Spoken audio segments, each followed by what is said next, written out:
Llegamos a nuestra sección de Ser Feliz y hoy vamos a hablar precisamente sobre la autoestima. Estamos viendo y que de hecho está muy ligado también con nuestro tema del día, lo que tiene que ver con las redes sociales y cómo están influyendo en las emociones y cómo esas están influyendo incluso en la forma de cómo actúas, cómo piensas, lo que sientes de ti, lo que esperas de los demás y pues obviamente pues cambian la manera en que te estás viendo ante el mundo. Pero para hablarnos precisamente sobre la autoestima y esos tips importantes que debemos tener en cuenta para mantener nuestra autoestima arriba, no arriba en el que nos creamos Dios, ni abajo en el que nos creamos inferiores a los demás. Y por eso está con nosotros María Andrea Rojas Rey, psicóloga. Bienvenida a nuestro Café de la Mañana. Buenos días, muchas gracias.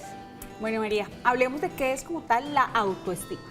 Bueno, la autoestima es la percepción que tenemos de nosotros mismos, las creencias, las valoraciones que hacemos de nosotros mismos basándonos en las experiencias que nosotros vamos teniendo durante la vida. Sabes que muchas veces, y hemos visto sobre todo yo creo que en jóvenes o en muchachos que apenas están como empezando su vida de relaciones, de actividades, de pronto que hasta ahora están conociendo como tal el mundo exterior porque estaban de pronto en la burbuja de casa de mamá y de papá, y estamos viendo niños que terminan teniendo depresión, que terminan sintiéndose solos, que son los que hacen bullying o a los que le hacen bullying, y muchas veces tiene que ver con esta poca autoestima. Sí. Eso tiene que ver con la baja autoestima y lo que más vemos es que hacen consultas al psicólogo porque sienten ese tipo de cosas, depresión, ansiedad, estrés, dificultades en conductas, y es a raíz de la baja autoestima. A veces se confunden y creen que tienen otro tipo de problemas, pero no ven la base que puede ser la autoestima. ¿Cómo puedo como papá? Lo voy a decir porque muchas veces, digamos que como adultos podemos llegar a entender un poco más los conceptos y podemos llegar a divisar mejor los aspectos que pasan en nuestra vida, pero como adolescentes o como jóvenes no, ¿verdad? Entonces, como papá, ¿cómo puedo darme cuenta cuando mi hijo está teniendo problemas de autoestima? Bueno, hay varias variables que nos pueden dar esas luces. Por ejemplo, cuando los vemos tristes, cuando los vemos decaídos, cuando vemos que no salen de su zona de confort, que no se ponen retos, que no dicen, bueno, voy a hacer esto, voy a hacer lo otro, sino que vemos que se quedan ahí haciendo lo seguro para ellos. Vemos también que constantemente se están comparando con otras personas, se sienten inferiores. Más que todo ese tipo de variables.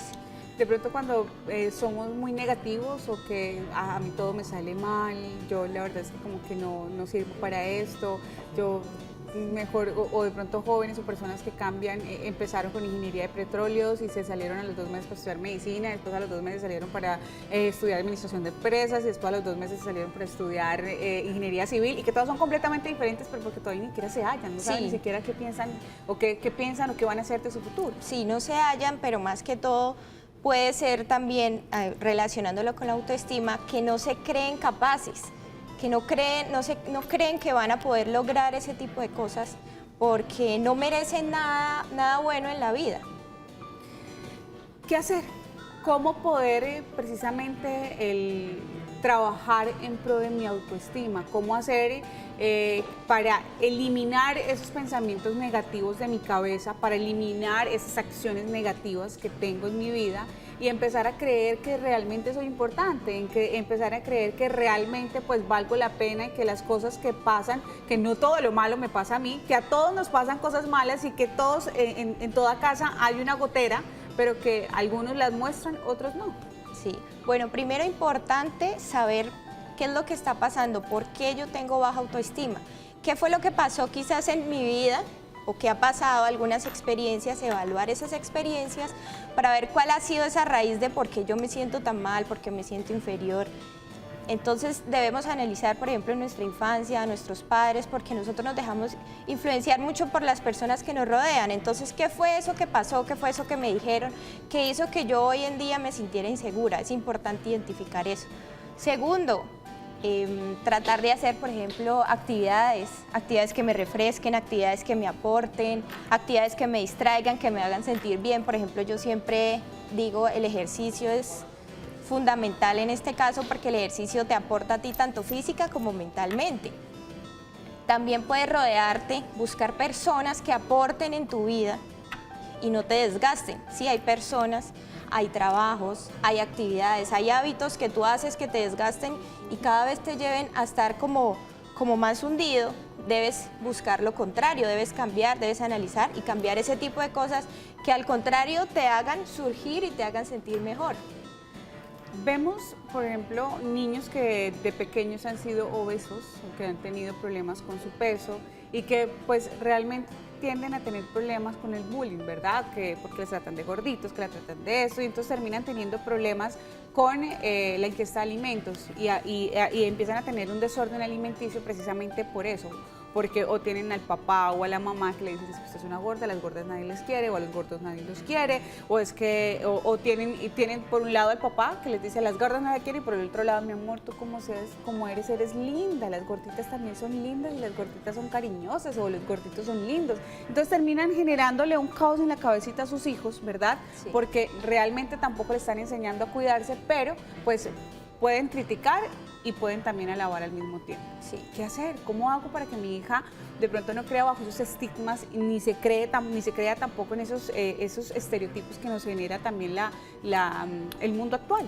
Sí, lo mejor es ser esa persona que te apoya, apoyar a tus hijos, aceptar los errores que comete, aceptar tal como es. Sí es muy bueno decirle las cosas positivas que tiene, porque así tú vas creando y vas ayudándolo a formar una personalidad. Si tú lo único que haces es juzgarlo, criticarlo, pues vas a crear esa inseguridad en él.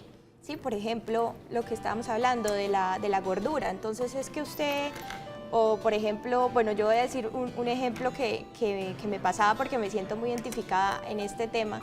Por ejemplo, cuando yo era pequeña, yo era muy gorda y comentaban, por ejemplo, mi mamá que si yo me ponía un zapato de ella, que ella es delgada, entonces se lo anchaba. Entonces, a mí eso me afectaba mucho porque entonces, ¿cómo así? ¿Sí? Claro. Pero pues uno debe aceptar que sí pasaba y que quizás pensar en positivo, que eso lo decía mi mamá por ayudarme, ¿sí? No encerrarnos en lo negativo, esa es la idea, pensar en positivo y que algo bueno voy a sacar de esto y no quedarme ahí estancada y decir, bueno, listo, ¿qué voy a hacer por mí? Pensar en mí, ¿qué voy a hacer por mí? ¿Cómo voy a hacer para cambiar ese tipo de cosas que de pronto me hacen estar insegura y no me siento bien? Entonces, bueno, empezar a cambiar la vida, digamos, algunos hábitos para poder estar mejor. ¿Vale la pena de pronto hacer papelitos, post-its y ponerlos en el espejo y decir, bueno, hoy va a ser un día excelente para mí, hoy eres una triunfadora, eres un triunfador, trabaja en pro de lo que quieres, consíguelo, como que dejar esos mensajes positivos durante la casa, durante toda nuestra casa, como para que de esa manera pues podamos de cierta manera generar una mayor autoestima en mí, el que genere que yo pueda creer más en mis capacidades? Sí puede ser una buena estrategia, pero más que todo yo recomiendo hacerlo poniendo tus valores. Entonces, a raíz de las experiencias que has tenido, de los triunfos, de las metas que has logrado, analiza qué valores y qué fortalezas has tenido tú durante ese transcurso que hacen que tú seas buena persona, que tú seas la mejor. Entonces tú te refuerzas y te estás acordando diariamente de lo que eres buena, en lo que eres bueno, y esa es la idea, resaltar. No confundan el hecho de poner cosas quizás que yo no soy, ¿sí? Porque sí te ayuda pensar en positivo y halagarte quizás y esforzarte por conseguir, pero no pongas de pronto cosas que no sean realistas porque entonces vas a llegar de pronto a la frustración de que no lo lograste, de que no eres así. Entonces hay que ser un poco más realistas y es basarnos en la experiencia, en lo que somos realmente, porque pues no somos perfectos y no tenemos todas las cualidades. Y es importante tener en cuenta eso, no somos perfectos, todos tenemos imperfecciones, somos perfectamente imperfectos, pero somos todos importantes y valientes y todos pues somos dignos de ser amados. María, pues ¿cuál es ese mensaje final para nuestros televidentes? Bueno, el mensaje final es que para cambiar tu vida a mejor, el único que puede hacer eso eres tú, nadie más. Muy bonito mensaje, por eso pues recuerden, cada quien depende y el límite solamente lo pone uno, tu límite eres tú mismo. Así que Andrés tiene por el momento más recomendaciones a esta hora de la mañana.